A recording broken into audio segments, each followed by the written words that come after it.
I'd like to call this meeting of the Lewiston Planning Board for March 27th to order.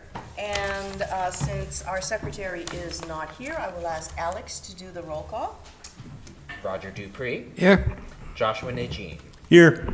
Michael Marcotte. Present. Lucy Bissum. Present. Amy Smith. Here. Leanne Albert. Here. And Alex Pine here. Okay. All right. And due to the fact that Christine Kittredge and Shanna Cox are not available this evening, Alex Pine and Lee Albert will be voting members this evening. So, okay. Adjustments to the agenda, Ms. Norton. There are none. Okay, correspondence. I see we did get something. Yes, you do have a letter related to the zoning, a public comment that the person couldn't be here this evening. There also are a couple of things from Apple Valley. There is a letter from a bank that was provided. At this point in time, the loan hasn't been finalized, so I would still say that the condition of approval based on financial capacity it would still stand. And then I think that was the only other thing, right? Yeah. Okay. All righty, and public hearings. So our first public hearing this evening is for Dirigo AE on behalf of the owner of Hopkins Golf School, has submitted a development review and conditional use permit application to construct a 2,944 square foot addition onto the existing golf course clubhouse and expand parking at Apple Valley Golf Course located at 316 Pinewoods Road. And Ms. Norton? Okay, so this is an existing facility. They are a conditional use in the agricultural zone, a recreation facility. And because there was never a conditional use permit granted to the prior owner and the facility, at this time where they're looking to expand the facility, they're required to come in and get a conditional use permit. So this is development review for the new addition as well as conditional use permit for the facility in general that you're looking at this evening. So the project itself consists of a 2,944 square foot addition with a net building increase of 4,294 square feet. This is primarily for restaurant space, both for seating as well as preparation area. And then there's also some exterior porches that are under the new roof. So that's all an addition that would be going on to the existing golf course clubhouse. There's an existing parking lot, which is not paved. So they are looking to pave that and also pave some kind of additional space where people informally have parked and have a 72 space parking lot. And then there's 3 additional spaces that are being provided next to the clubhouse for handicap parking for a total of 75 spaces. There's a number of improvements to the vehicular and pedestrian circulation that's proposed, which you can see on the plan, and I'm sure the applicant will go over that. And just to point out that the use of the clubhouse restaurant is considered accessory to the recreation use of the golf course. So the existing parking will be utilized as well as additional overflow parking. That's off of Pinewoods Road.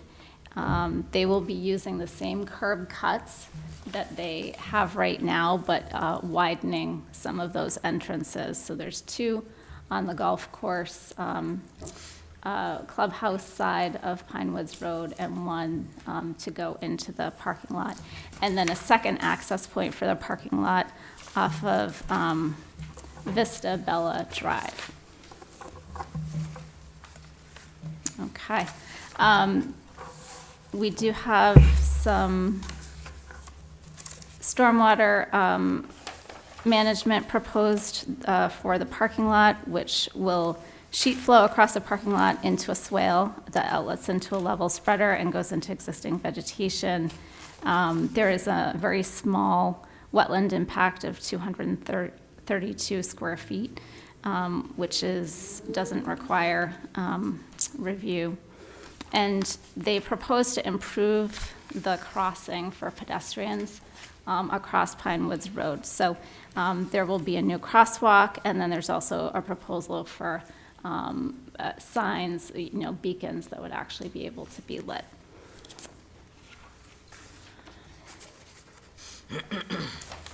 A new septic system is proposed, which would handle the increased capacity of the restaurant as well as the installation of a grease trap.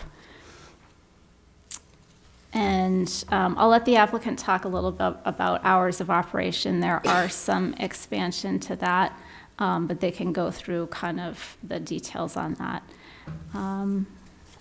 There is new exterior lighting that's being proposed for the parking lot, the street crossing, and exterior of the building that meets our lighting requirements. So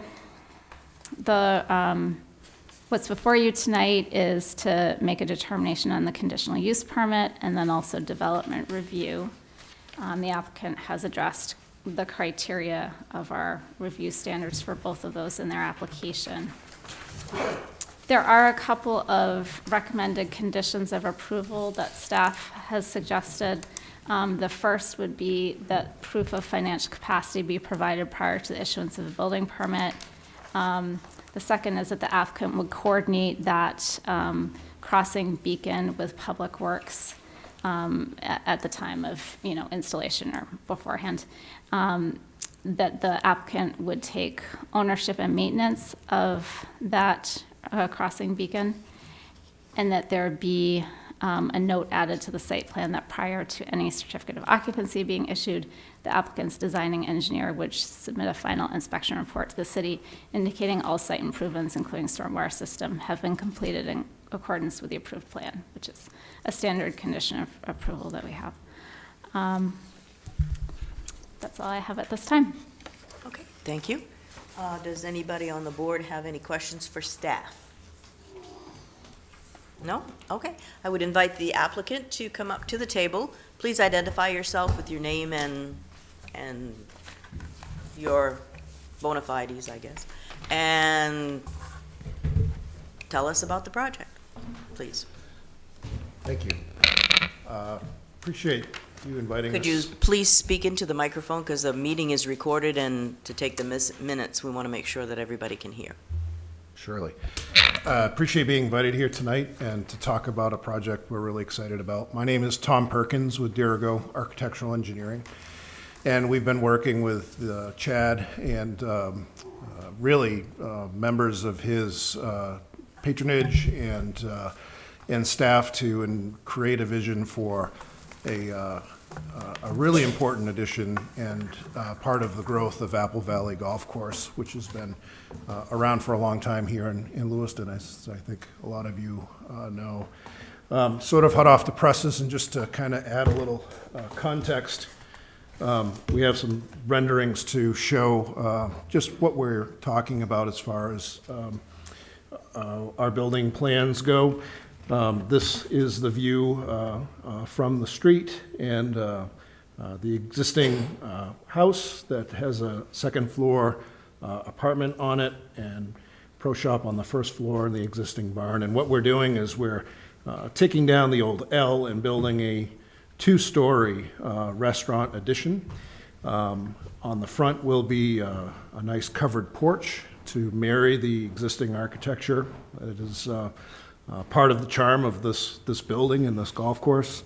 As we turn down the side of the building and work our way around to the rear, we've got a nice two-story deck that overlooks the last green, and perhaps some heckling that may be there as folks are finishing up and perhaps not making birdie. So very excited about what we've helped Chad and his team create here, and again, I think it's going to be a fantastic renovation to their existing facility.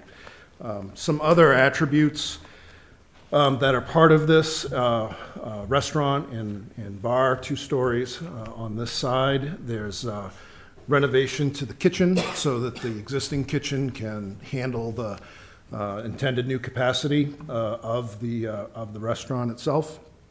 The pro shop will get moved more towards the front of the building. Also, we are planning for ADA compliant restrooms to service the restaurant and the golf patrons, along with an accessible route from the parking area through a ramp so that people of all abilities are able to enjoy this new facility. I thought it was helpful, and I apologize, we kind of have 2 different site plans going because we kind of cover a lot of acreage here. But I've combined them on this plan, and I'll speak to them for just a moment if I could. So across Pinewoods Road is the parking lot we're speaking of, with the stormwater facility that's on the downhill side. We are staying completely, our improvements are completely within the property owned by Chad and tying into that existing connection to Vista Bella Drive on the back end, but not necessarily going off of his property. We've better organized so that we don't have pedestrians in the in and out entrance to the parking lot, a safe and dedicated pedestrian crosswalk that gets golfers who are typically wielding carts or lugging bags or what have you, across the road safely. The warning system that Shelley described with the pedestrian lights. And then a new routing for carts around the building, as well as access to the back of house side for deliveries. Most likely these deliveries are coming off hours from normal busy golfing hour times. And we have screened dumpster enclosure with a turnaround on the back side near the back of the existing barn. About 3,000 square feet of addition that we're adding in total. And we'll be protecting the building with a sprinkler system because of the nature of the occupancy. That'll be underground storage tanks and a fire pump. With regards to the stormwater and wetland impacts, we have issued or filed permit by rules with DEP just to cover ourselves for anything that may be there. But again, we're underneath thresholds, so we don't anticipate much to come out of those. And from a traffic perspective, it's a little different than a regular restaurant where your peak hours around meal times are typically calculated. A lot of the patrons to this are going to filter in and out through the natural course of finishing up their rounds and coming in to have a bite to eat. We do expect to have a little more flow around hours, especially since what we hope this addition does is bring a little bit more of a year-round capability to the facility and to the golf course itself. And, that off hours might follow a little more of a regular pattern. But again, nothing that's going to, that we anticipate triggering any kind of traffic issues on Pinewood Road. So we are seeking a conditional use permit for this project. Oh, thank you. And I would welcome any questions. Okay, thank you very much. Roger, do you have any questions? Thank you for your presentation. I've golfed there many, many times, and my concern is in the parking lot from the golf course, people coming up over that knoll going toward Lisbon, basically. There's some trees there that obstruct view from people coming out of that parking lot. Is there anything going to be done with that? Yes, we are trimming some of those trees back. In addition, we've adding some pedestrian crossing ahead signage ahead of the actual crosswalk. What we really think is going to make a big difference is the the flashing indicators that are motion sensitive activated on the pedestrian crossing signs that we're installing on either side of the crosswalk. How far down on Pinewoods Road is going to be any signage or blinking lights to indicate that the parking lot is, because you don't see the parking lot until you get over that knoll. If somebody's going to be going 50 miles an hour and somebody's going to come out there and you're just, anticipation of an accident. Sure. We've spotted it down the road about 150 feet, but if we needed to do another one, then I'm sure we'd be receptive to doing that if DPW was okay with it.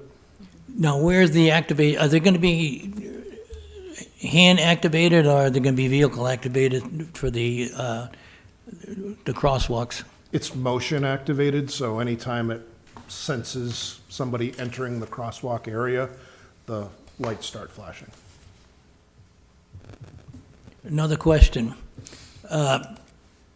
Normally, the golf carts are parked alongside the barn. Is there any consideration of putting the golf carts on the other side of Pinewoods Road between the parking lot and Vista Villa Drive there? So that way there you don't have a lot of traffic going back and forth and people, checking in and then going to their vehicles to get their golf clubs. I don't know that we've considered it operationally. We have considered it, I should say, operationally. I think it's something we could definitely take a look at, for sure. It'd be a big safety factor. Thank you. Joshua? Thank you for your presentation, certainly. Mr. Marco? I just had one question, something that I noticed over the weekend on drawing C100. Notice that there are a couple of gas pumps, I think located right where the addition's going to be. I assume that those will be totally removed, decommissioned. We are relocating these to the rear of the building with their secondary containment. Okay, so you'll still have pumps, so they'll be new and compliant with all of the updated regulations. Yes. Okay, thank you. Okay. Amy? Ms. Smith? Did you have any questions? No questions. It looks great. Very exciting improvement to the facility. Thanks. Ms. Albert? No questions. I would just underscore, I think, the traffic safety as well. So appreciate Roger's questions and your being open to, should there be need for more signage or more lights, I think that'd be wise. But no, it sounds fantastic. Thank you. Mr. Pine? Yeah, I think the project looks fantastic. It looks like a really good fit for the area. But in terms, again, in terms of traffic flow, it looks like we have two side streets that are coming in to the main road here within this plan view, as well as all of the different entrances and exits for the parking lot and for all the pedestrian pathways, and I guess also the golf carts as well. Mm-hmm. So I guess what I wonder about is, it sounds like there's some discussion around, providing signage for the vehicles on the main road so that they slow down. I wonder, I think maybe this is more of a question for staff, if there's anything that could be done to the actual sort of design or striping on the roadway to sort of indicate that this should be, because it seems like not only should people be slowing just for the crosswalk, but also the cross streets. There's enough going on here where just having vehicles go slower rather than just being aware of the pedestrian crossing would have some advantages. Not necessarily talking about like signal control or anything like that, but alternative striping, maybe chevrons or something like that to indicate that it should be an area where people are going slower. I don't know if that's within the responsibility of the developer or something they can partner with Public Works on. I just will ask the applicant, Tom, what sign were you having 150 feet back? Is that like a crosswalk sign, or is that okay. Pedestrian crossing ahead. Pedestrian crossing. An MUTCD compliant notification that there is forthcoming activity. Gotcha, yeah. Is there already a sign that says like golf course up ahead or anything that talks about your golf course or parking lot? I believe there is, actually, but we were going to add to that. Yeah, so I mean, that might be a possibility. I'm not sure. We'd have to talk to Public Works whether any striping would be appropriate. I don't know as that's something we would typically do. But certainly if the owner wanted a sign, you know, for their golf course, that's something that could be discussed, I think. Yeah. So something that's like golf course up ahead, you know, I mean, that might address your concern. Carts crossing, something like that. Yeah. Yeah. Okay.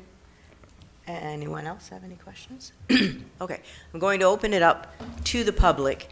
And members of the public, if you wish to speak, would you please go to the podium, identify yourself with your name and your address, and you will have 3 minutes to speak. You can come up only once, and you will have 3 minutes to speak. So I will open it up to the public. And is there anyone that would like to speak in favor or against this project? Just go up and speak, sir. I just wanted to be acknowledged. Okay. I didn't want to get a turn. My name is Gard Craw. I live at 2 McIntosh Lane in Lewiston, which is right across the street from the golf course. I just have a question, I think more so towards staff, regarding the notification of this meeting. Across the street from the golf course, we have 22 homeowners that don't know about this meeting or the proposed. I believe that it's only for abutters that are immediately notified, correct, Ms. Norton? Yeah, we're required to notify butters, but we do notify 300 feet instead of just the abutting parcels. And normally, like for subdivisions like that, it would be the association that would get notified. So I don't know how well the association then in turn notifies. Sometimes that's an issue in some developments, but that's what the notice was that was sent. The problem is it didn't go to the HOA, it didn't go to the board. It got to me.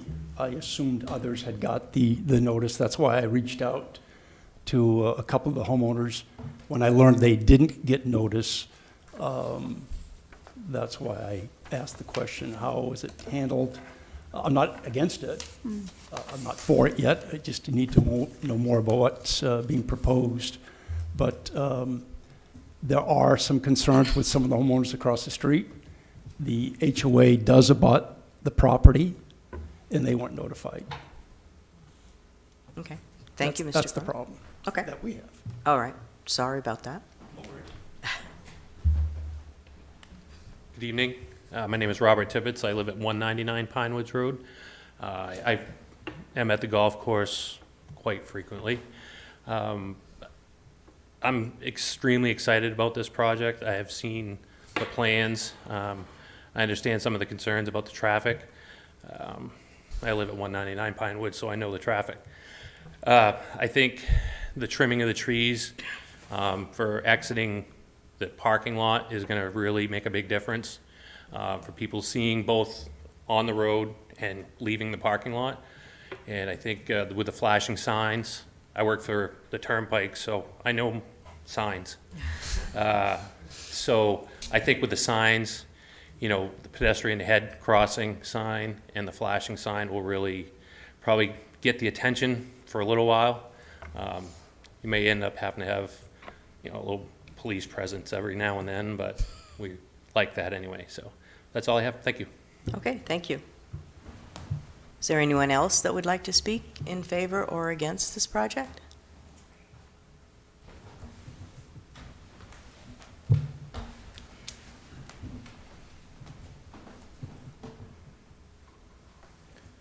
Hi, I'm Chad Hopkins. I currently own Apple Valley Golf Course. Sorry. This has been a dream of mine for most of my life. And I wanted to say thank you to Gard Crod for selling the golf course to me. And this is my way to give back not only to the immediate neighbors and the members, but to the community as a whole. And I'm just really looking forward to this happening. So thank you very much. Sorry for the emotion. No problem.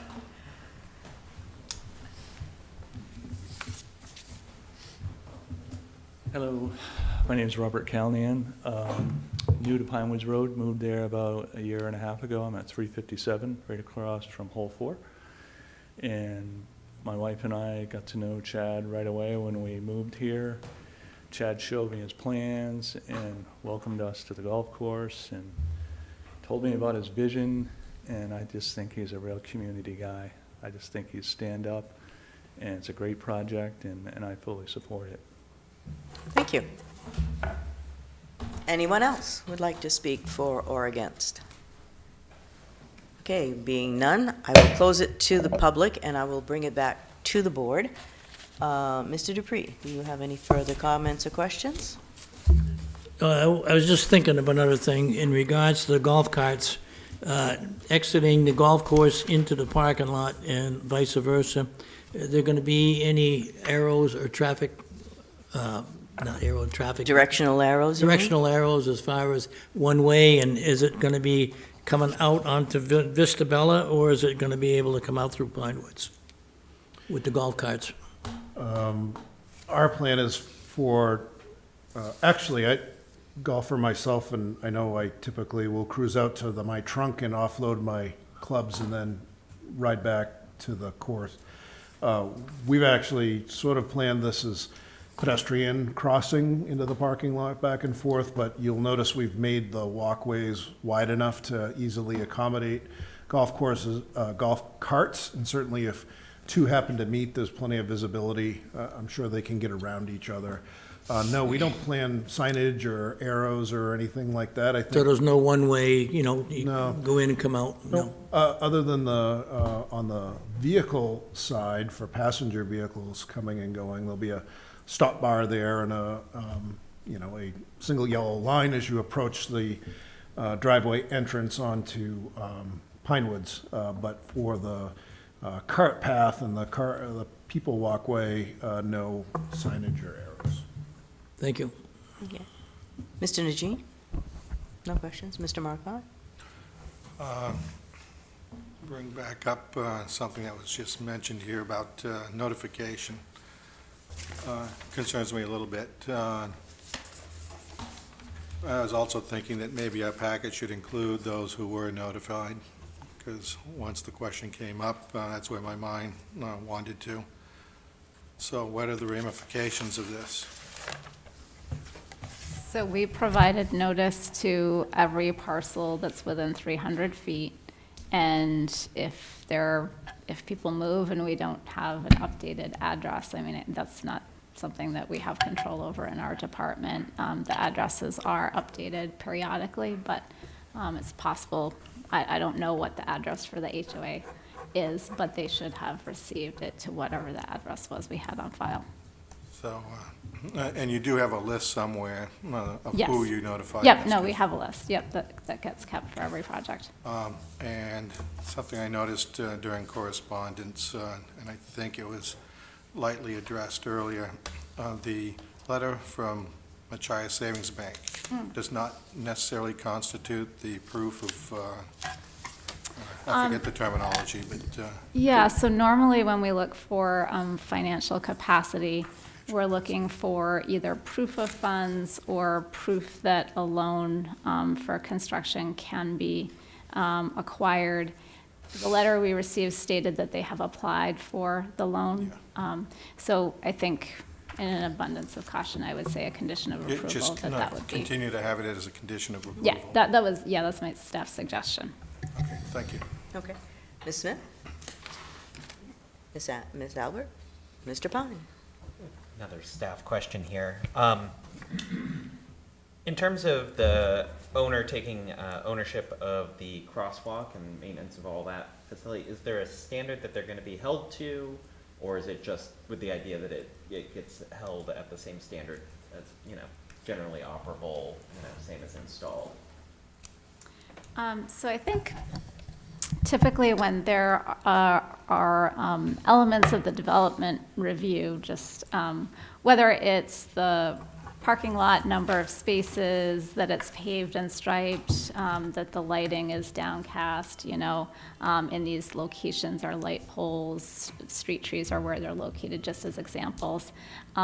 Those are items that the applicant is required to install. Typically, when they get a certificate of occupancy, we would verify that they're on site.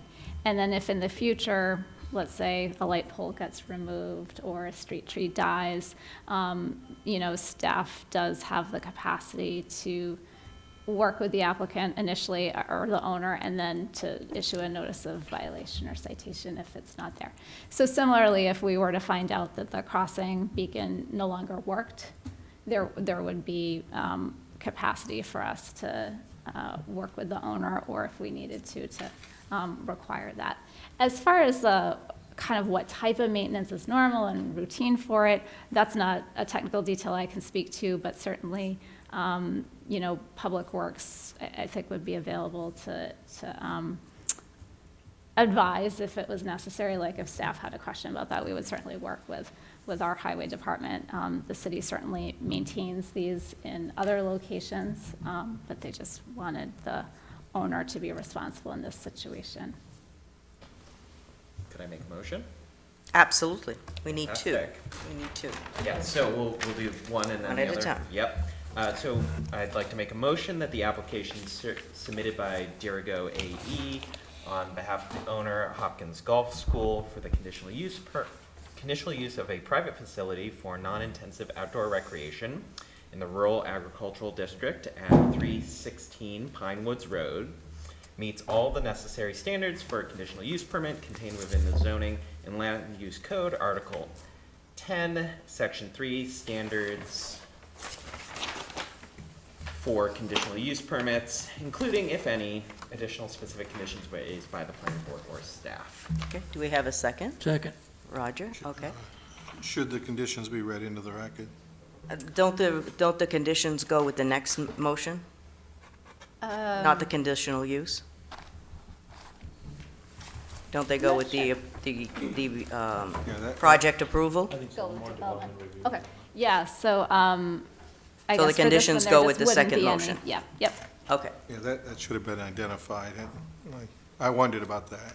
okay. yeah, sorry about that. All right, so any further discussion? Mr. Dupre? Yes. Mr. Najin? Yes. Mr. Marcotte? Yes. Ms. Smith? Yes. Ms. Lee? Yes. And Mr. Pine? Yes. And myself, Lucy Bisson, yes. All right, we need a second motion. That's only half of it. Don't get too excited. Slow your roll, slow your roll. So now we'll say no. No. Just kidding, just kidding. Okay, go ahead. Second motion, okay. Second motion, we're going to make a motion that the application submitted by Dirigo AE on behalf of the owner, Hopkins Golf School, for a 2,944 square foot addition and parking expansion at 316 Pinewoods Road meets all the necessary criteria contained in the Zoning and Land Use Code, including but not limited to Article 13, Section 4, approved criteria, and that the approval be granted with the following conditions. And please read them. Read off those Yep. conditions, okay. Yeah. Conditions are that proof of financial capacity be provided prior to the issuance of a building permit, that the applicant shall coordinate with Public Works on the installation of a RRFB at the proposed crosswalk, that the applicant/owner shall take full ownership of all maintenance and operation of the RRFB at the crosswalk, and a note is added to the site plan prior to any certificate of occupancy being issued. The applicant's designing engineer shall submit a final inspection report to the city indicating all site improvements, including stormwater systems, have been completed in accordance with the approved plan. Thank you. Do we have a second? Second. Mr. Najin, any further discussion? Mr. Dupree? Yes. Mr. Najin? Yes. Mr. Marcotte? Yes. Ms. Smith? Yes. Ms. Lee? Yes. Mr. Pine? Yes. Lucy Bisson, Chair, and I say yes as well. Now you can cheer. Congratulations. Congratulations.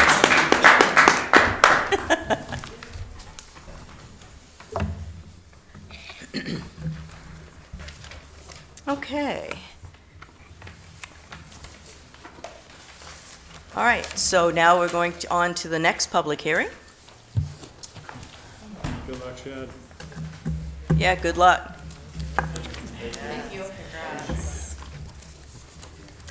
All right, the planning board is sending a recommendation to the city council for amendments to the zoning and land use code, including Article 3, official map for the rezoning of certain parcels along Main Street. Ms. Norton.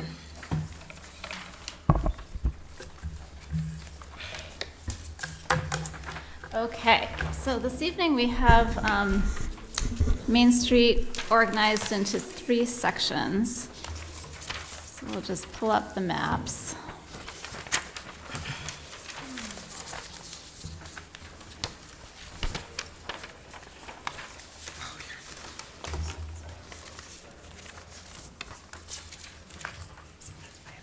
Okay.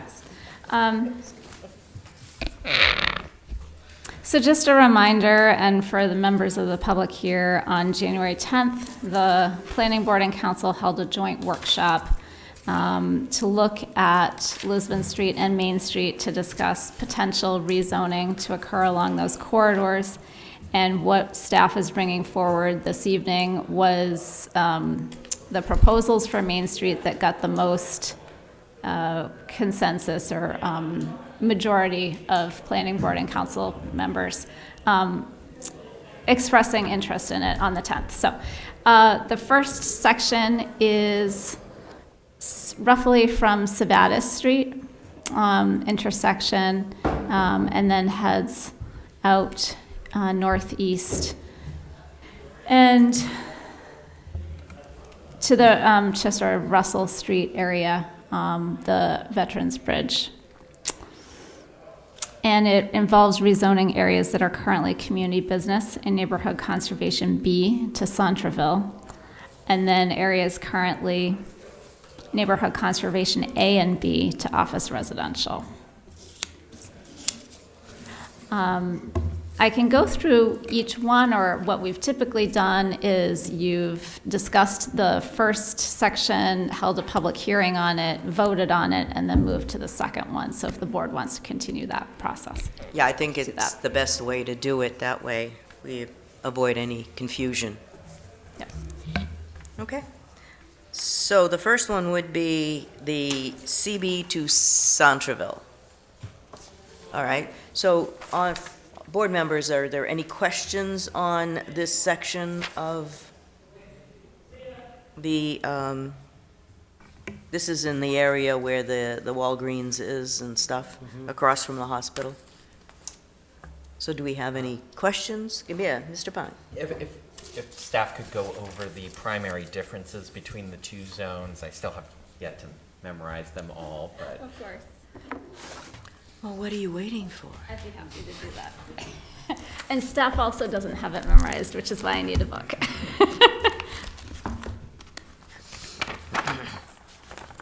Okay, so in terms of commercial uses, when we look at community business versus Centreville. A lot of it is density, isn't it? Yeah, I'm actually looking at community business, and there's actually, in some cases, more commercial uses. Like, for example, you can't have a tattoo parlor in Centreville, but you could in community business. So, so there might be a few people who would be disappointed with the rezoning. But as far as uses go, it's very similar. But I think you're right that it is primarily the setbacks and Setbacks density. and Parking and density. and density, I think, is pretty much, Centreville is more dense, less parking, Yes. and that kind of thing than community business. As a side And- process note, would it be possible to just include, whenever we have an issue like this come up before the board, include the differences in the presentation, just for the benefit of the public? And, you know, just providing clarity for folks as to Sure. like what they're really looking at. Yeah, what the primary differences are, certainly. So one difference, if someone was going to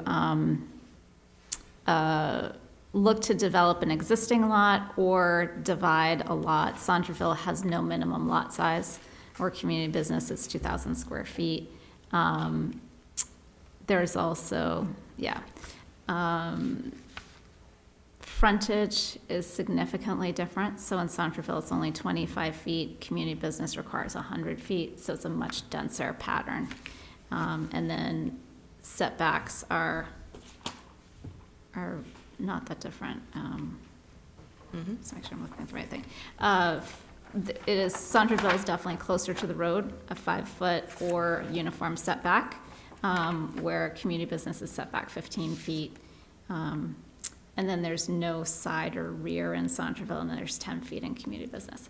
So it's not extremely different, but it certainly is a much denser pattern. So the idea would be that this is going to encourage development that is maybe sort of aesthetically and feeling-wise a little more like Lower Main Street closer to Lisbon Street or like Lisbon Street, rather than development that's more similar to this little section of Main Street further up where there's professional offices in old converted houses. Would that be sort of a fair way of putting it?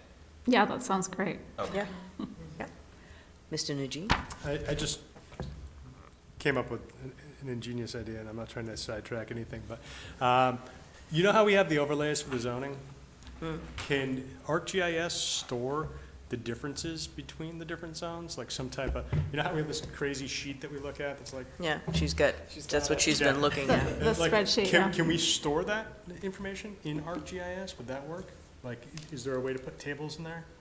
In a way that would be like easily displayed? I don't think so. No, I don't think so. I'm just thinking that if we had some type of interactive item, it would be fantastic for all involved. Because I'm thinking about somebody at home looking at the website, looking at the stuff, then calling you and you're looking at that. Sounds nice, but Yeah, we don't have any way to do a side-by-side, like check these zones off and then see the comparison. We don't Gotta be a way to have create that. one, though. But to come back to this, to the reason why this is being zoned Centerville, or we're considering zoning this Centerville in particular, is because the developer had some issues with the way that the front of the property is sloped, and the setback was almost impossible for. right, for the You're talking about the Walgreens, for the new Walgreens, Walgreens, correct. So, okay.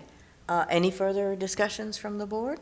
Okay, in that case, I will open it up to the public, and if anyone wishes to speak, they would go up to the podium, and you have 3 minutes to speak. You're not interested in speaking, Mr. Clifford? This is your area, right? Oh, no, not yet. Not that area, okay. You're not where. All right, in that case, I will close it from the public and bring it back to the board. Mr. Marcotte? I think this is the area, because. Yeah, it is, Ware Street. That's what we're talking about down with Walgreens. They were, This is. but this is the map. Okay. We're doing the whole. Then I do have something to say, Madam Chair. Okay, Okay. right, but we're not talking about up by Ware Street right now. We are, Yeah, we are. section 1 includes Ware Street.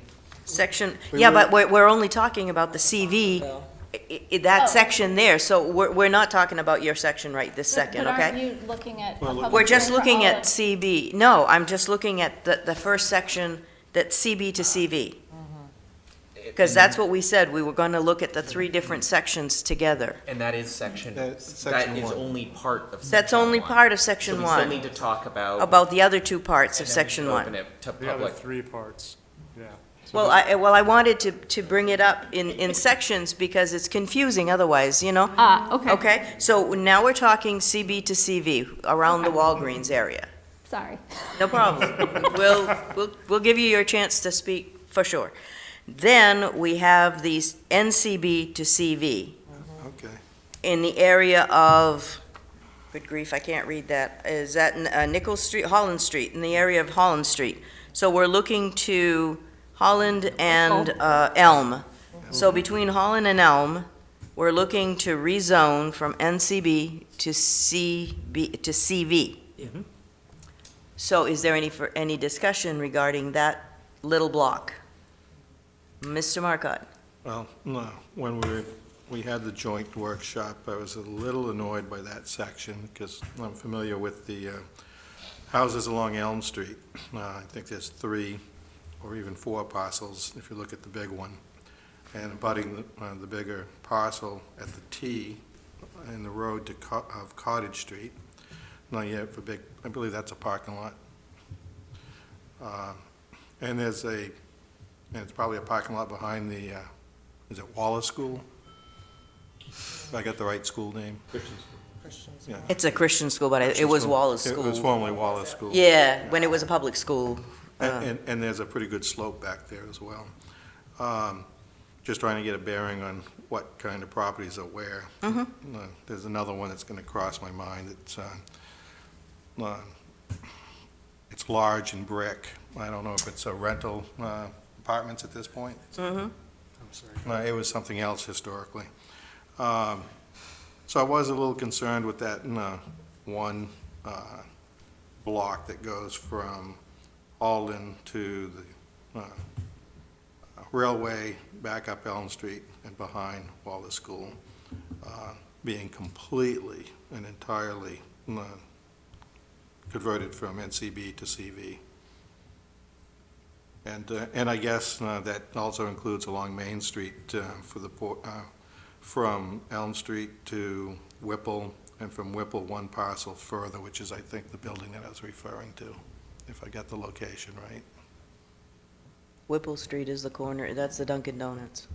Okay, that's the Dunkin' Donuts. That's the Dunkin' Donuts on the corner. So I'm still wondering where the building is that I'm thinking of, as far as location. It's like a large U-shaped. U-shaped, correct. Yeah, so that is located On the corner of Holland, isn't it? Holland and Main Street. Right. Yes, just south of the parking lot for Okay. Central Maine Christian Academy. Holland and, Shelley, you want to pull up the GIS? okay. I guess the parcels are Well, deceiving. she's gonna put up the GIS. Okay. I guess the parcels are a little deceivingly small on the map. Maybe it's multiple parcels for the U-shaped building. I think it just sits right On a on the very parcel. tiny piece. There is no The building setback. looks big, but the parcel is small. Yeah. Yep. May I ask a question while you're pulling that up, Shelley? Certainly. Or do we want to stay on this? No, I'm- we'll. I'm just curious about that little portion on Elm, between Elm and Main, that's remaining DR. So we're doing this sort of sweep to CV. And there's this Because little. I think that's a conditional zone. Contract. It's a contract zone. Okay. So it's a contract zone, so it would stay contract. Okay, great. Okay, that's, Thank you. Yep. What is D? and that's why this downtown residential. And so you notice there's a Are you talking about CV the as red well. stripes? Correct. Yeah, yeah, That those little red striped ones. L-shaped. So it would be changing so it's the dark blue, so it would be changing to CV, but we wouldn't be eliminating the contract zone. In that So the one L underlying shape. zoning would be changing, but the contract zone would still stand. Got it, thank you. All right, so, But the contract zone that says CV. yeah, but there's one that's CV and one that's One that's, DR. I just wonder, the one that says CV, would that just automatically become just CV, or is there something extra about that contract zone There's usually something extra. that doesn't fit Yeah. either? Yep. No. Yeah, that's the credit union property. That's Dirigo right, Credit yeah. Union. Yep. Okay.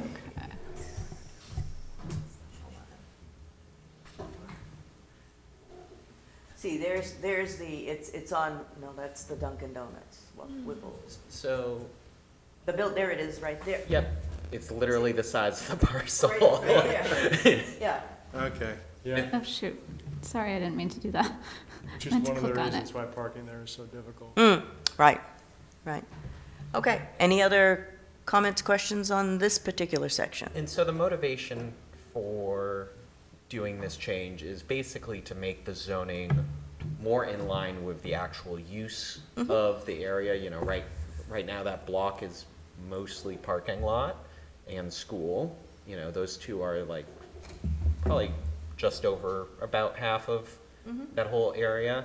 And we're hoping to encourage development on those remaining parcels to be more of a commercial nature rather than just purely residential. Yeah. Would that be a good way of I think so. surmising it? I think so, Okay. yeah. Mr. Najin? And also, I think, it encourage the replacement of some of the more distressed, larger housing that is involved on both Elm Street and that area. Basically, I think there's a need for the type of development that Saunderville could encourage. If somebody is so willing to invest in those areas, there's certainly plenty of space, considering what's already on them, underutilized, so. Okay. Anyone else? Okay, we'll open up to the public.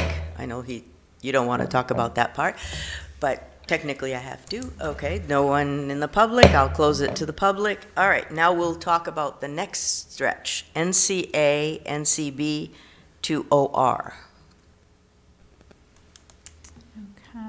And if you want to, and that's basically just bringing it up to what's there now, correct? More or less. Mr. Hediger, is that how I'm? Sorry, yeah, Well, no, I'm either Ms. Norton or Mr. Hediger. I think that was the discussion when we had it with the city council at that joint meeting, was basically to just make, a lot of the stuff is kind of non-conforming the way it is, and if it's in OR, it helps to make it a little bit more not non-conforming. Yeah, and actually it's interesting. I had a call from an owner who was really excited about this change because he can't have a sign for his business in the NCA. And he has a business on Main Street. He can finally have a sign if it becomes OR. Okay. So there are some nuances from going from the residential zoning to that office residential, because it has a commercial side to it that would be very beneficial for businesses that are located there. Okay. Mr. Najim? The only thing I was going to mention was, this was the section that you and I had a discussion about versus downtown residential. Yes, you wanted to put Right. DR and. And my whole thought process behind that was that because there's so much already available off-street parking and creating other revenue streams for some of those larger buildings, my fear would be that you don't want to see, there's an office residential section that is up by DeRozier and Chamberlain, for instance, across the street, where you have those very old setback buildings that are somewhat historic, and they're not always kept up well, because I think there's no impetus to, there's no money going into them. Right. So that was kind of my thought behind it, but the thing Right. is, the office residential also does the same thing. Right. So I just wanted. Yeah, So yeah. as long as there's available ways to keep the investment in those very nice historic buildings. Absolutely. That was Absolutely, I agree with my you concern. there. And, the downtown residential just doesn't really fit because it's not downtown. I mean, it's semi-residential, but it's mostly commercial offices and stuff. So perhaps at some point, if someone wants to do something, we could do some kind of an overlay, or, at that point, maybe we've been discussing doing some other types of sub categories. Right. That perhaps we need a subcategory in this area. Okay, in this case, I will open it up to the public. If you would identify yourself with your name and your address, and you have 3 minutes. Thank you, Madam Chair. My name's John Clifford. My address is 14 Ware Street, which will be abutting this proposed OR zone. I'm also here, and I'm here for myself and my family, but I'm also here as counsel for John and Emily Good, who own the property at 6 Ware Street, and Spencer and Macy Lefebvre, who own 10 Ware Street. For my clients first, the Goods house, interestingly enough, was Adoniram Ware's house. He had a brickyard, covered most of Ware Street. The next house is relatively small, single family, that's owned by Macy and Spencer Lefebvre. That was built probably around 1900 or a little bit after that. It's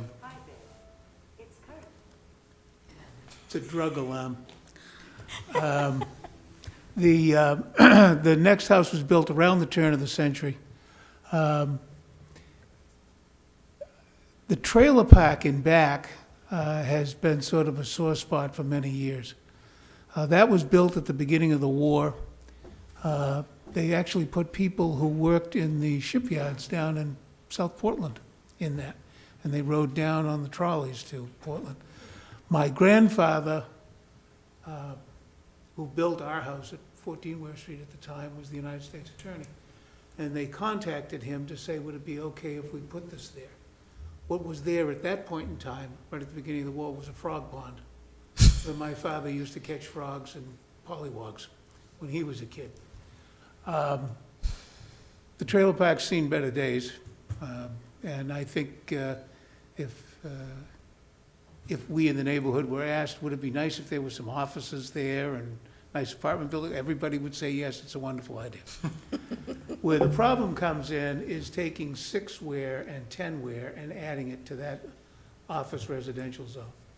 And the problem in that case is the possibility of multi-unit dwellings. Not so much even offices, although certainly 10 Ware is probably too small to put any kind of an office in. There'd be no parking. 6 Ware is certainly big enough, and I understand from what the staff has told me that the reason they want those 2 lots is for the possibility of expanding development in there.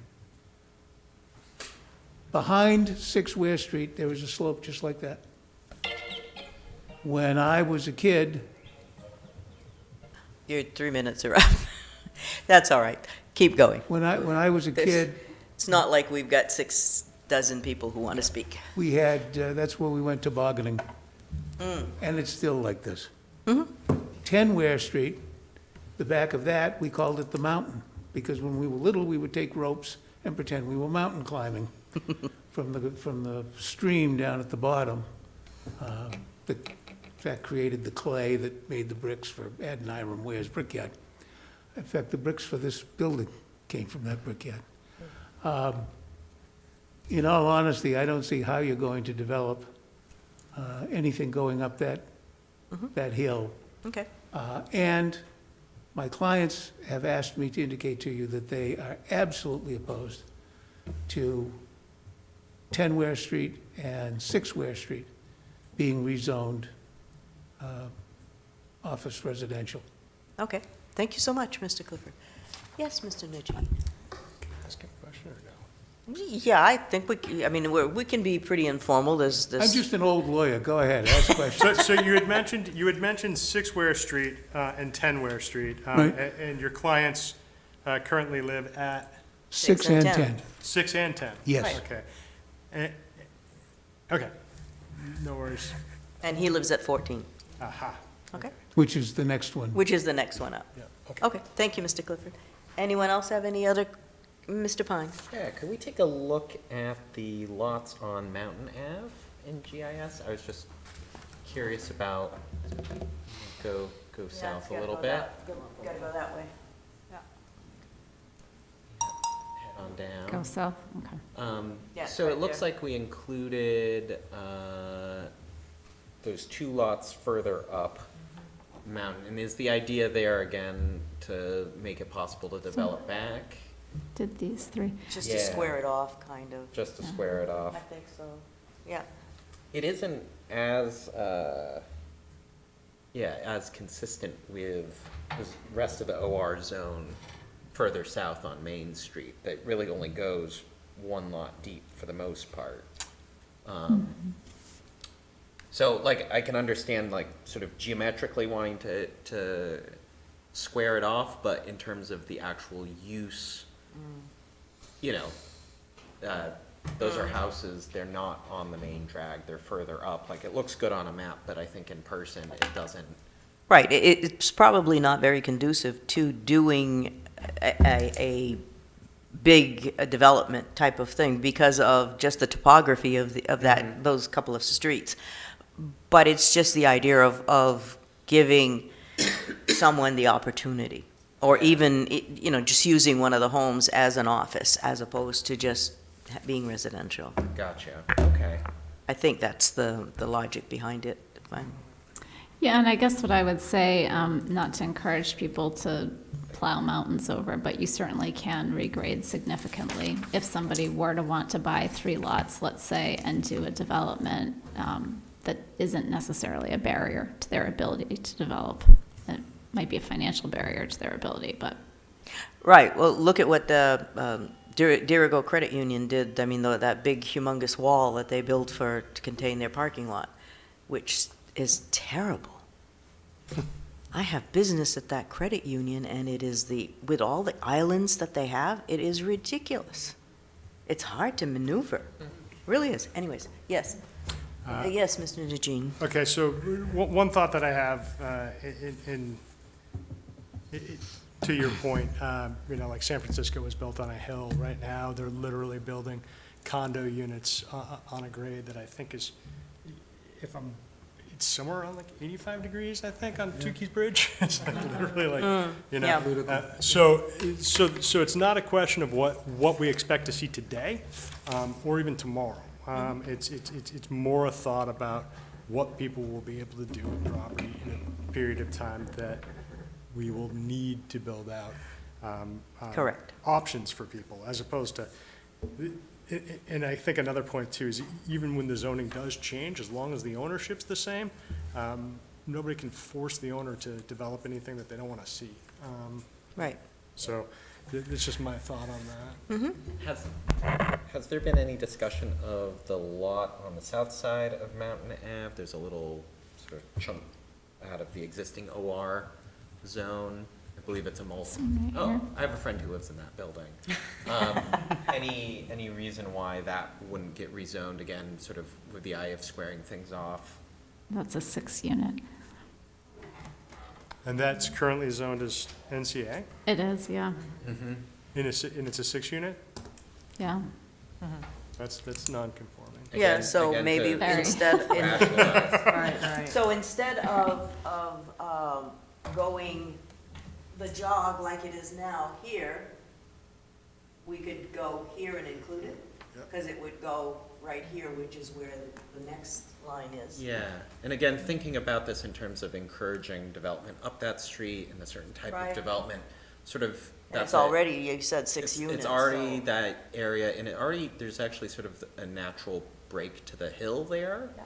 That's where it starts to, the grade changes within a lot or two of that area. So thinking about that as sort of a natural physical break to the experience that you'll have on that street. Okay. The address on that? It's 7 Mountain. 7 Mountain Avenue. And then, has there been any discussion about rezoning the parcels along Russell Street? We haven't, we're not talking Russell Street, we're talking Main Street Yeah. right now. But But that would just be. in general. At some point, I think, It may it's be the on the same list. thing with East Avenue and Russell. I think Gotcha. they would be the next corridors that we would be looking at, Understood. okay? All right, so, Lee, yes. So I thought this was where you were going, Alex, so maybe not, but would we consider, though, on that portion between Ware and Russell to only go one parcel in terms of, at best, trying to mirror what we're seeing? Well, The low- the problem is where The trailer park the trailer is? park is, Yeah, and I thought so. that was the idea, was to square it off, Square that off. Okay. to square that off. Mr. Najin? It's also about depth into, from Main Street, and the size of those lots as well. So there's a few different things I think that come into play. So it's not the question of whether or not today or tomorrow someone's going to build a multi-unit. That's not the question. The question is more 100 years from now, or 50 Or even years from 50, now. yeah, you know. Or 35, because that's the last time we did zoning. Right. Possibly somebody might be like, hey, I want to have an additional, an add-on to this building that now we have 3 units here, or a secondary structure that has maybe 2 or 3 units, so, something along those lines. All right, so I'm going to poll, okay, Michael? Do that. Come back to a topic from earlier this evening, notification. So I assume that every abutter to these zone changes were notified? Yes. So for instance, 7 Mountain Avenue would have been notified. They would have been notified, however, if you wish to rezone them, the abutters to their To them parcel would have to be would- notified? So we would probably need to continue this to another agenda. Okay, So maybe we but- don't resolve. right, Mr. Dupree? Shelley, is there a criteria for historic homes, and what would be the relation between that and the OR? Not specifically in relation to the OR. I mean, Article 15 does require buildings that have been designated as historic to have some sort of oversight by the Historic Preservation Review Board if they're going to have external changes or demolition happen to it, but nothing specific to the OR. How would that relate to Ware Street? So if somebody wanted to change the use of the building, there would be no issue.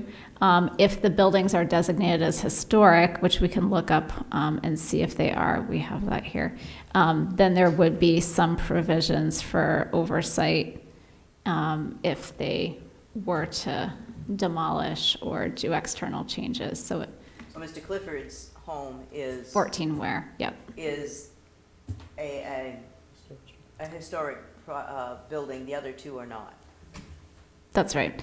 It isn't to say that they might not be eligible to be listed. I don't know anything about those structures, but at this time, they're not, haven't been designated as such. or They haven't are applied regulated. and all, done the Yep. paperwork and stuff. Okay. So since we would have to postpone this, I think we might not want to add 7 Ware at this time.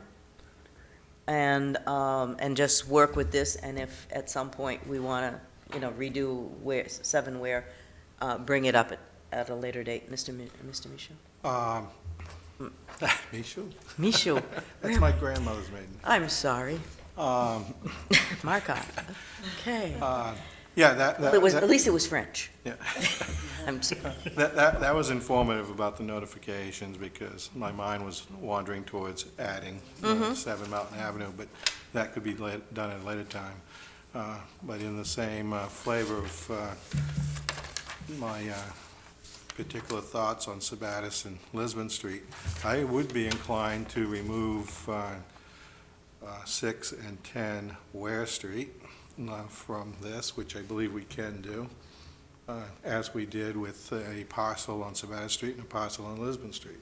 We did those streets, corridors and sections. So I would be inclined to remove those two. Okay, let me poll the rest of the board and see if we want to, make a change to the motion. And Mr. Dupree, would you be inclined to remove 6 and 10? Ware Street? No. Mr. Najin? No as well. I don't see how it creates an injury for the owner. Okay. Ms. Smith? No. Ms. Albert? I just want to be clear, though, so then keeping still, So it would The be trailer keeping it park. the way it is, just the way it is. got it. No. Okay. Mr. Pine? Yeah, I don't see a necessary reason for changing it, so. no. Okay. And I also feel that we should leave 6 and 10 in, as long as as Ms. Norton said, as long as the owners own it, then there's no change, there's really no change. So I would entertain a motion at this point, unless there's further discussion. I could discuss now or after the motion is made. An impact to the current owners would be if one of the two properties was sold to a entity that could intensify the use by right, because we would be establishing that right by changing the zoning, and impacting the other neighbor with that right. It would increase traffic, and this is a particular street that has seen plenty of concerns over traffic, through traffic and such. So those are other concerns. Sorry I didn't bring them up earlier before you polled, but No problem. Okay. Any further discussion? In that case, I'd entertain a motion. Can I ask Sure. Mr. Clifford a question? Yeah. The two houses that you were talking about, 6 and 7. 6 and 10. 6 and 10. And 10, they're what you feel is a historic home right now? Well, I certainly think 6 is because of the fact that it was at Myra Ware's house. Mm-hmm. It's been there a real long time. Would it be suggestive to them to apply to have those houses deemed historic? Well, that's, no, that's not it. I guess it is, my daughter is the house. Yeah, that's, I certainly can do that. That should be Suggest 6. Emily and John that they apply. It's not a big deal to apply, I know. Right.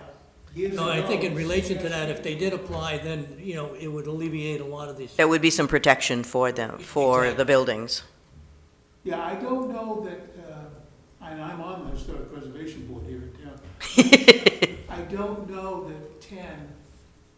Would qualify. I don't know what the criteria is. I really don't. I don't know enough about it other than my assumption is that it was built around 1900. Right. That was called Mountain View Estates. Aha, okay. All right. Okay, in that case, I will entertain a motion. Let's see here. I will, give it a shot. Okay. It's right on the front page. Yeah, okay. So I would like to make a motion pursuant to Article 7, Section 4, and Article 17, Section 5 of the Zoning and Land Use Code to send a favorable recommendation to the city for amendments to Appendix A, Zoning and Land Use Code, Article 3, Official Map. Article 2. Article, First one is Article 2 definitions, Article 3 Oh, official map. I made a correction. Oh, So there's okay. a newer version. I don't know how you got that one. Oh, Oh, I'm sorry. That must not. that's okay. ha-ha. Ha-ha. Here, let's trade. I'm sorry. Why did you give her the old one? I don't know, it's the old one, I guess. Okay. I think it didn't get pulled out of the packet. Let me give that one That more was an shot. accident. Ah, that's why I got 2 maybe.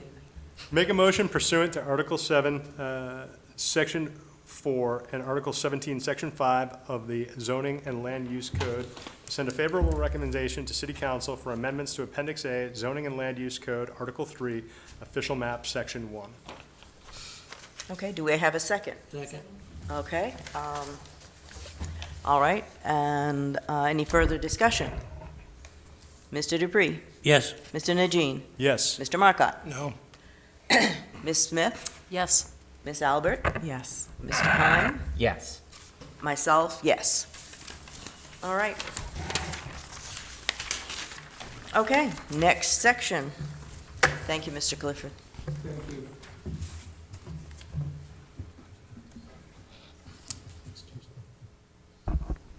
Okay, so the next one is the section after over the bridge, and it goes, so it's basically the section that used to be Saunders the florist, correct? There's the Androscoggin Home Health on the corner there of Strawberry Avenue and Main Yep. Street, and then it's a number of houses Mm-hmm. to the north there. Right, okay.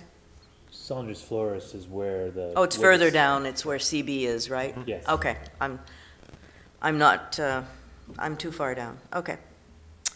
Any questions, comments on this particular section? Just to make that consistent, I think was the focus between CB and HB. One side was OR, and some of those houses, again, could use investment. So there's a possibility that possibly somebody may be interested in putting in something that would be appropriate to CB that could save one of those structures, or in the worst case, if one of those structures is so far away that it kind So of far needs to come gone that down. it needs to come down, yeah. Yep, so. Sure. Okay, anyone else have any comments? Okay, so, I'm just curious, where is Strawberry Avenue? Along that This is it street? right here, Mike. Yeah, that, where the Michael. CB is. Okay. So the Androscoggin Home Health is that block? It's this one right here. Right, there. the CB is the Dunkin' Donuts. Okay.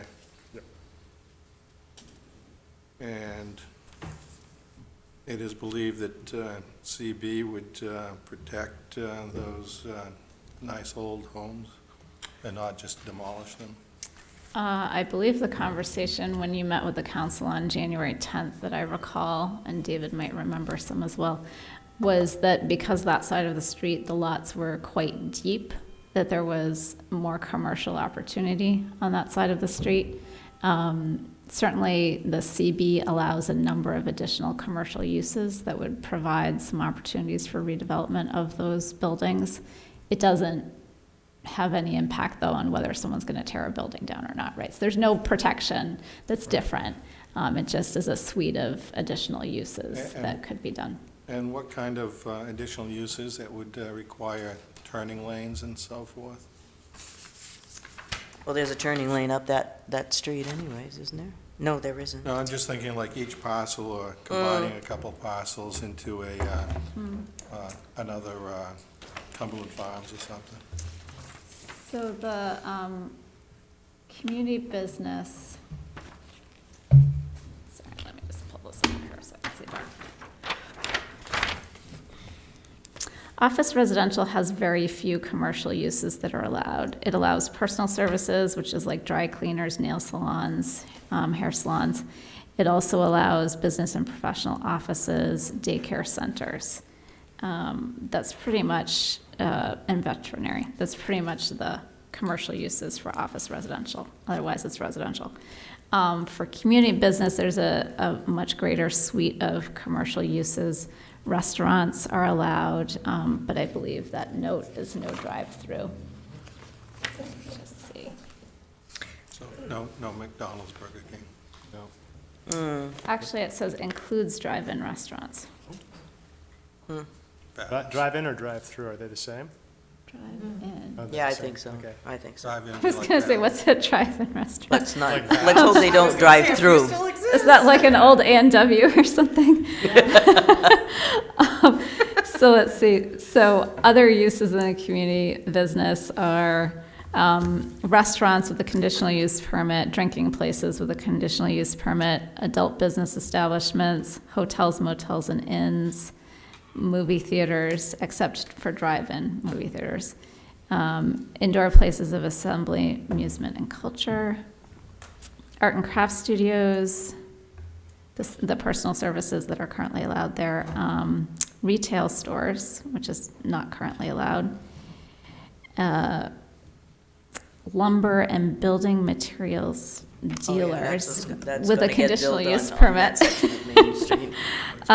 Well, Paris Farmers Union's right there. I know, And- it's right, yeah, Yeah. it is. It is. Gasoline service stations, which are part of and subordinate to a retail use, is allowed.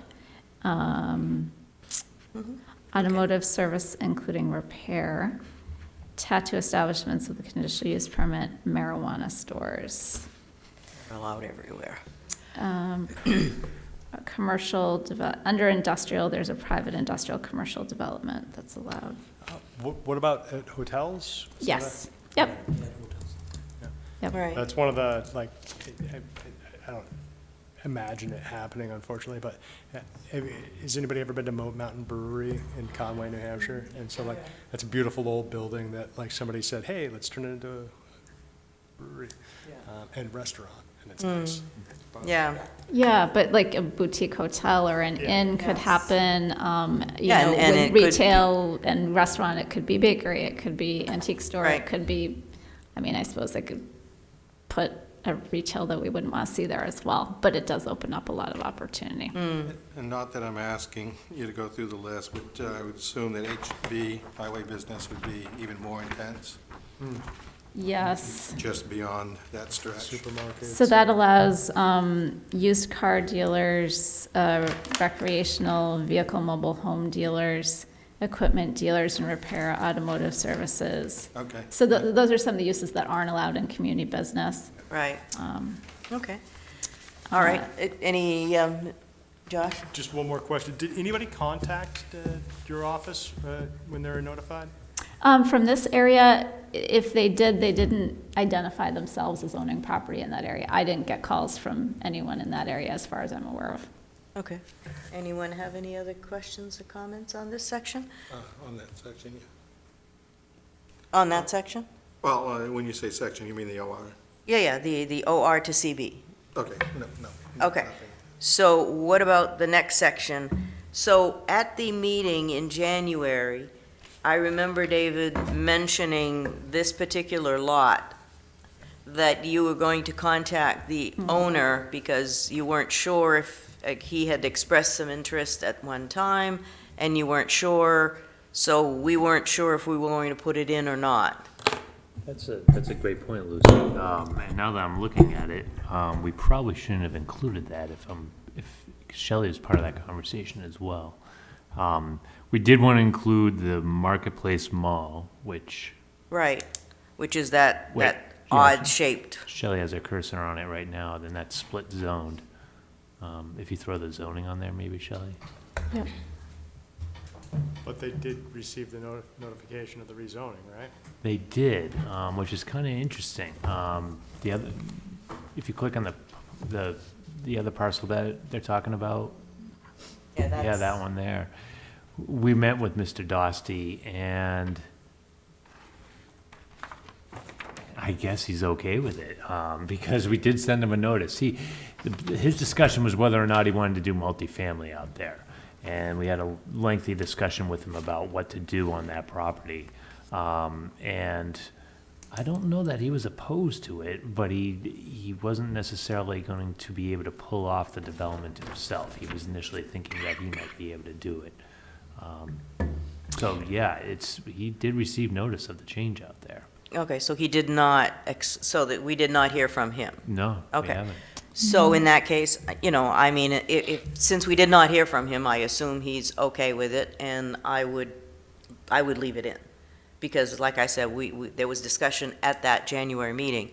But if you receive notice, I don't see an issue with leaving it the way it is. I mean, the way that we proposed it, so that it squares it off. And I seem to think Shelley, I mean, didn't he say something too about kind of like in jest, like, oh, I can have an office there or something like that too? I think he made a comment about that. Yeah, I mean, it was interesting when we looked at this with him, because on the residential side, the difference between office, residential, and community businesses, I won't say it's significant, but there is a difference in that community business essentially only allows multifamily or a mixed-use structure, which would be commercial on the first floor and residential upstairs.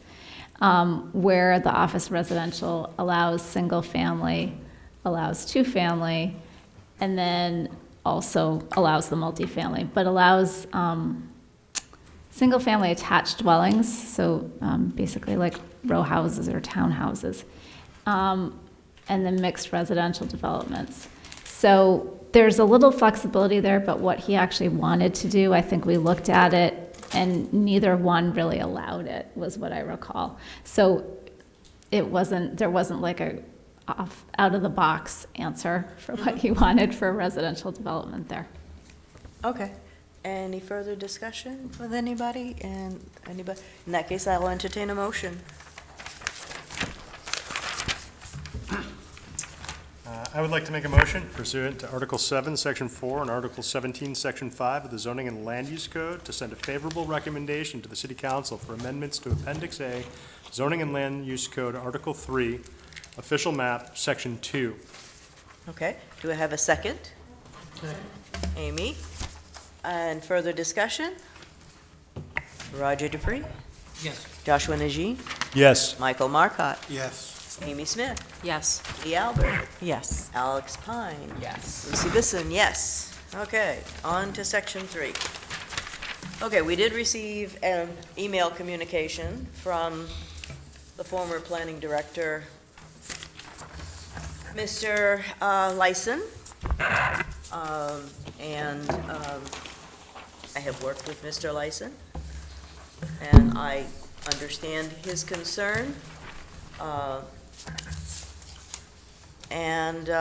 But I honestly, when we were doing the discussion, I honestly was not in favor of going highway business out there. I felt we could leave it the way it was, but there were a number of people during the discussions that were quite adamant about going highway business, so, I mean, I don't have a bone to pick with this, and I have no objection. My preference would be to leave it OR, but if if everybody says highway business, then do I have any comments, questions, concerns? I mean, I have read Mr. License concerns, and I do understand that highway business could possibly intensify out there, but I don't really think it's going to make that much of a difference in the next few years. I think it's a long-term type of possibility, so, yes, Mr. Najin. The two things I would note is just, the Honorable Mr. Lyson refers to 1988. That was 35 years ago. And so while I do appreciate what they attempted to do, I also think in some ways it did kind of fail. So it's not, it's the type of businesses that I would see on this section of the road would be more in line with what you see in certain sections of like Minot Ave, for instance. And not like a giant, like Weed Mart or well, I shouldn't say Weed Mart. That's actually a business here, I think. Yeah, it is. A Weed Emporium, I guess. Whatever. or like a Phillips 66, or it's going to be something that would be fitting with some of the uses that are kind of already there. Yeah, so I wasn't necessarily strongly for highway business either, but I also don't see how it would be much of a detriment. So that's just my take on it. I think the consensus that we had was to uniform everything from Deer Run Road to the green line. Right, I think that, yeah. I think, using that as a Criteria. criteria. I think that's, yeah, absolutely. I would just add to Roger's comments as well. I think anybody who drives this road, it is a major commuter thoroughfare as well. And so I do think it's ripe for opportunity when we think about business. Yeah, and you mentioned possibly not having like a gas station or something. Why not? I mean, there isn't a gas station until you get, To the Irving. yeah, the Companies Irving and the Cumberland Farm at Marketplace Mall.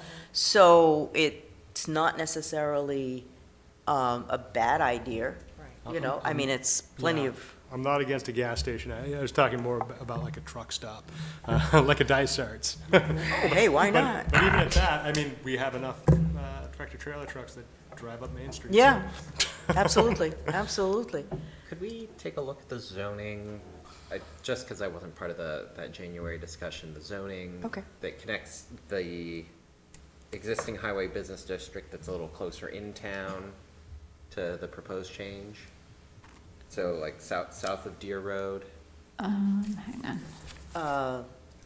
because it looks like there's like NCA, So you a wanna little bit of come- highway business. Come down here, is that what you're looking for, Alex? Yeah, there was, Okay. there was quite a discussion about doing it any further where the MacArthur Street is in Yep. that area there, from Deer Road to, because it's a very large development of single-family homes, and we talked about going like one back to MacArthur.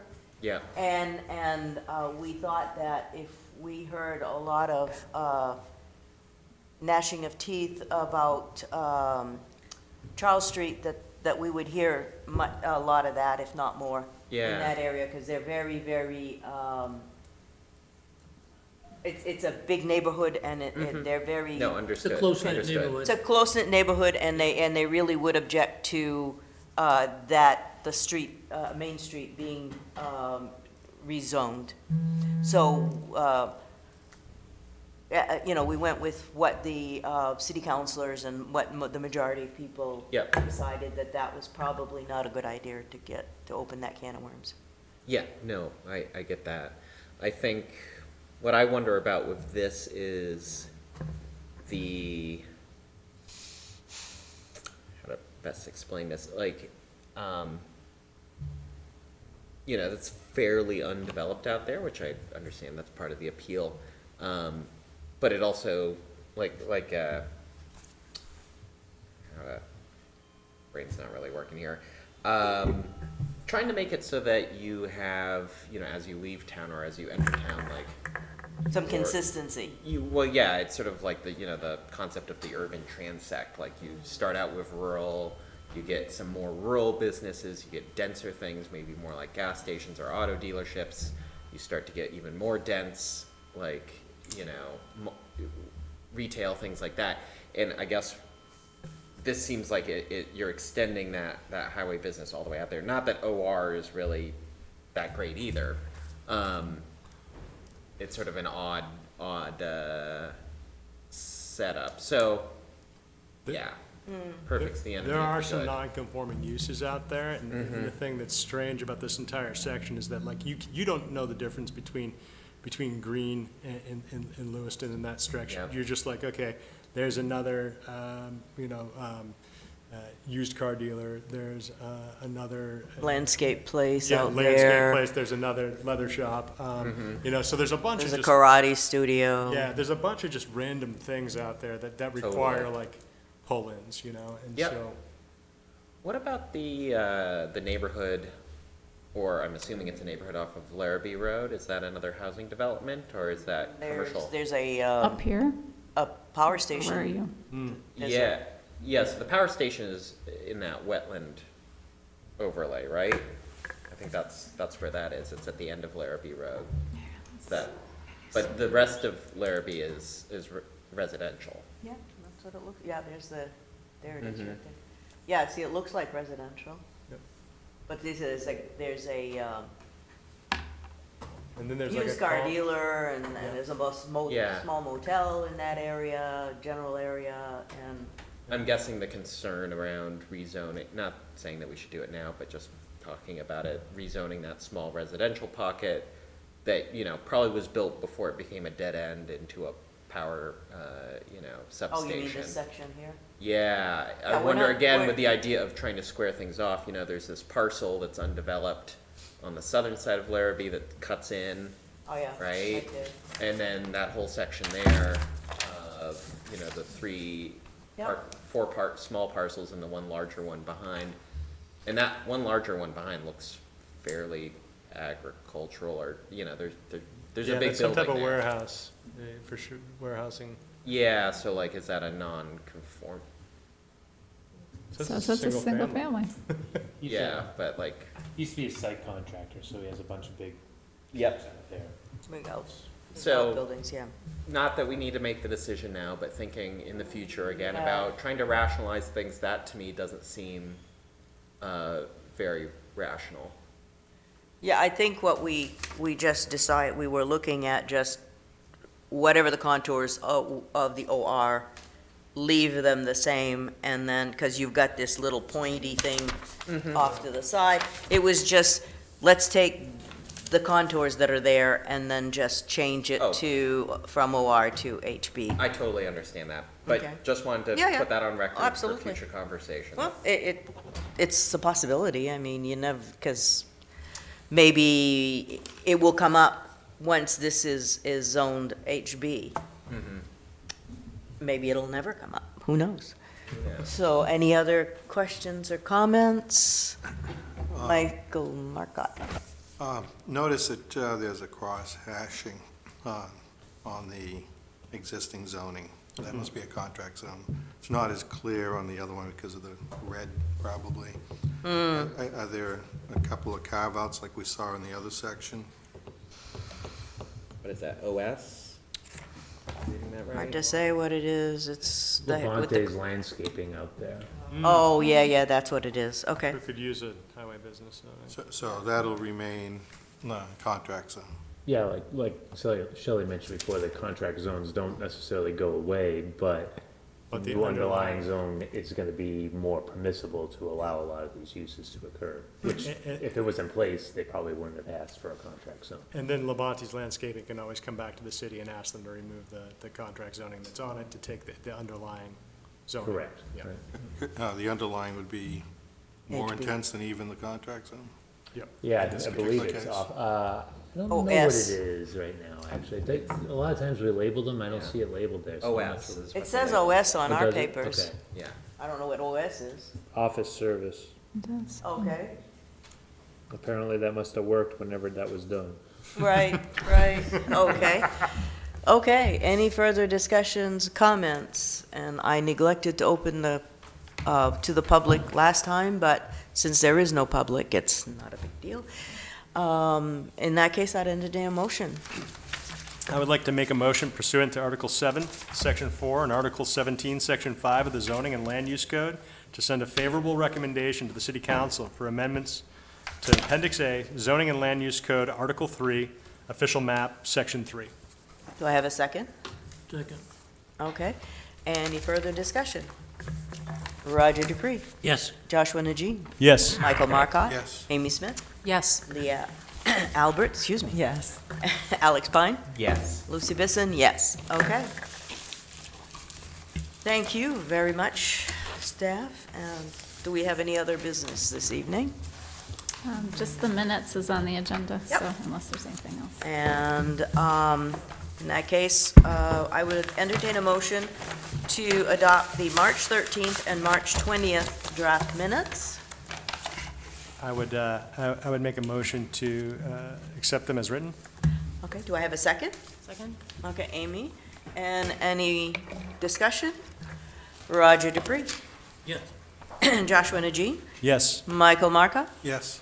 Amy Smith, Yes. Lee Albert, Yes. Alexander Pine, Yes. Lucy Bisson, yes. Okay, and anything else that anybody wants to say?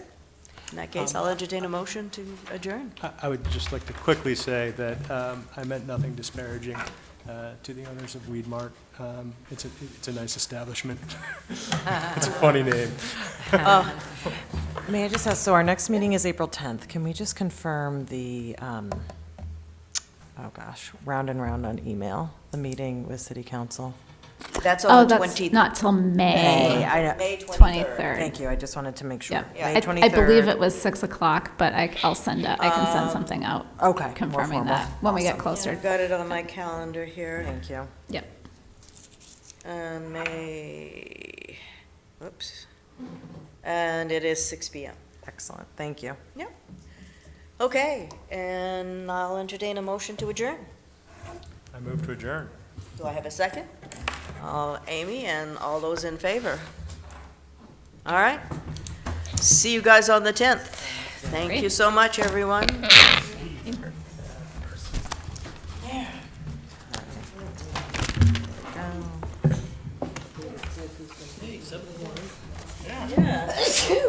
Bless you. Thank you, ma'am.